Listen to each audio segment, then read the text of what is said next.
Kemarin, pengacara Indra Tarigan ditemani Tessa Mariska menyambangi gedung Bareskrim Mabes Polri untuk melaporkan seorang wanita berinisial FS yang diduga kuat Fitri Salhuteru.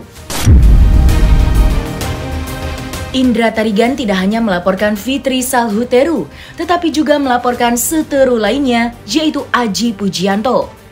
Nama Indra Tarigan sendiri belakangan ramai menjadi sorotan, terutama saat berseteru dengan Nikita Mirzani yang juga berujung pelaporan. Indra Tarigan sendiri melaporkan Fitri Salhuteru terkait kasus perseteruannya dengan Nikita Mirzani yang akhirnya kini meluas dan melibatkan pihak lain. Lantas, apa alasan Indra Tarigan melaporkan Fitri Salhuteru dan Aji Pujianto? Dan benarkah Indra Tarigan tidak akan berdamai dengan Fitri Salhuteru?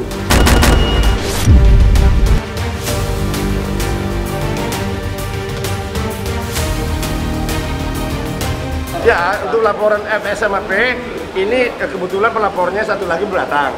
Laporannya terhadap FS sama si P itu, aku sendiri ada dua. Si FS pencemaran nama baik sama perundungan. Dia dorong saya begini juga, ngatain saya monyet. Terus yang kedua si Mr. P ya. Si Mr. P itu begitu saya sampai di Karutan, teriak-teriak. Saya nggak tahu itu teman-teman dia atau dia sendiri, tapi rame datang. Langsung teriak-teriak nyari gua sampai matanya melotot. Mana yang namanya Tarigan, gua diginiin. Sorry, gua bukan nggak berani. Tapi gua lawyer, gua punya etika. Ya, tapi head to head gua berani. Jadi memang agak sedikit lama ya. Nah, jadi kita sudah resmi melaporkan ada beberapa orang, inisial FS 2 laporan, inisial AP 2 laporan.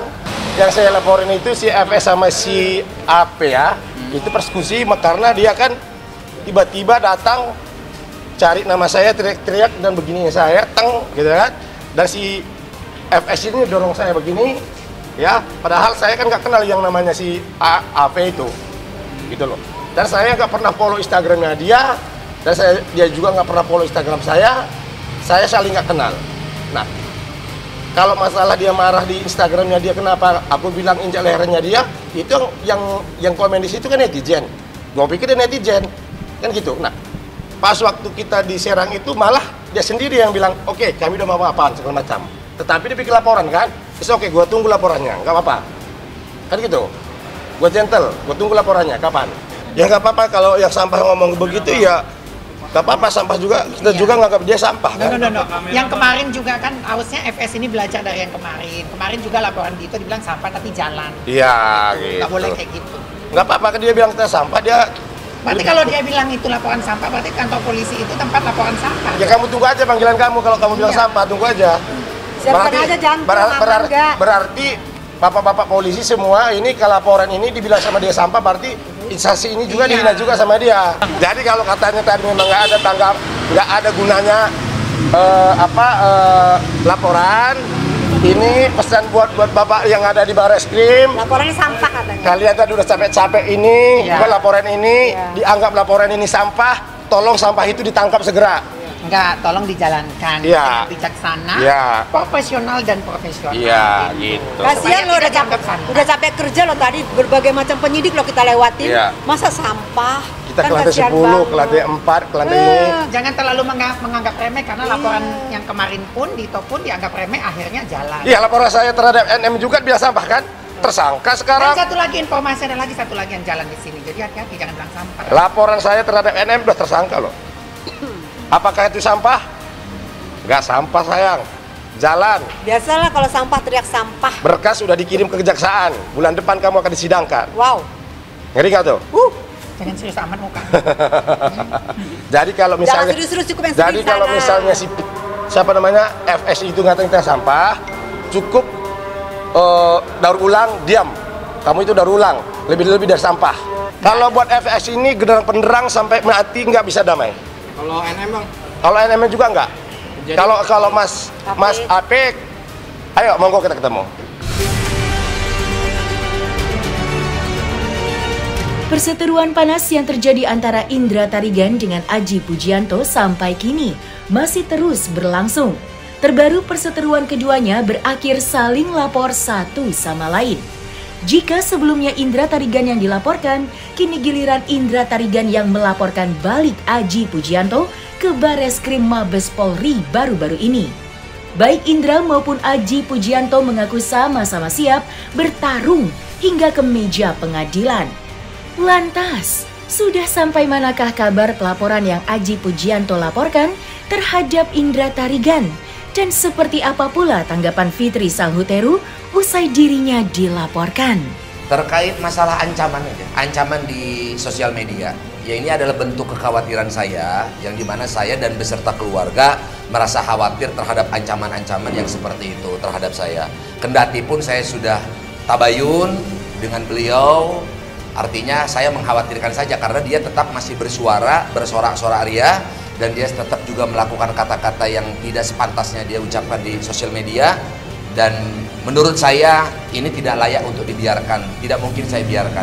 Tentu sebagai warga negara yang baik, saya harus memberikan kepercayaan penuh terhadap aparat penegak hukum untuk segera menindaklanjuti persoalan ini agar kedepannya tidak terulang kembali ancaman-ancaman yang serupa kepada pihak manapun, kepada seluruh warga Indonesia. Oh, dia yang menghapus. Nah, tapi sudah ada bukti screenshot, kan sudah ada.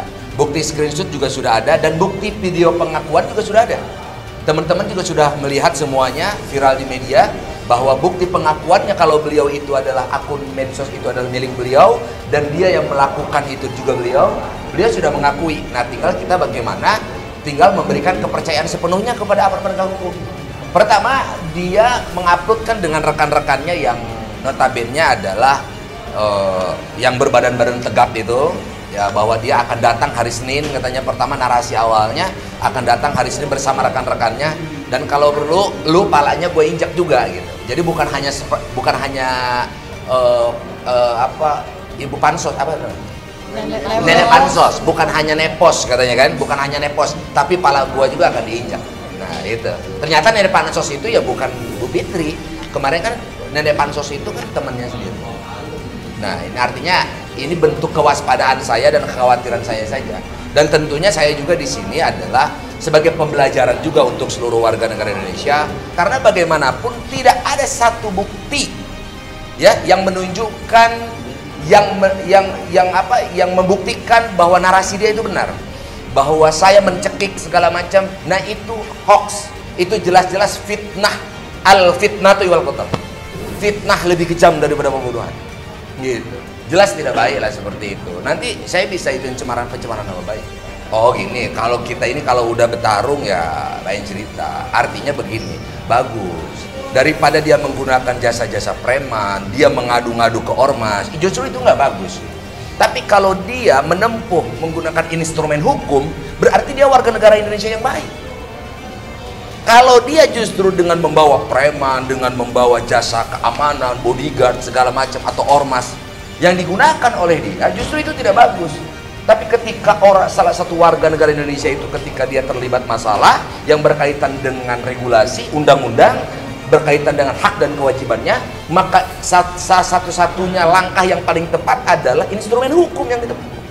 Sudah bagus, nggak jadi masalah. Kita akan hadapi. Sebagai warga negara yang baik, saya pasti akan menghadapi proses demi proses. Jika memang terbukti ikhlas ridho, insya Allah saya akan siap menghadapi. Apapun konsekuensinya, apapun resikonya akan saya hadapi. Jangan sampai kau lukai dia, ya. Jangan sampai kau gunakan jasa-jasa preman untuk menakut-nakuti Kak Fitri. Ya berhadapan dengan saya. Polda Banten begitu cepat tanggap terhadap pelaporan yang saya laporkan di Polda Banten, ya.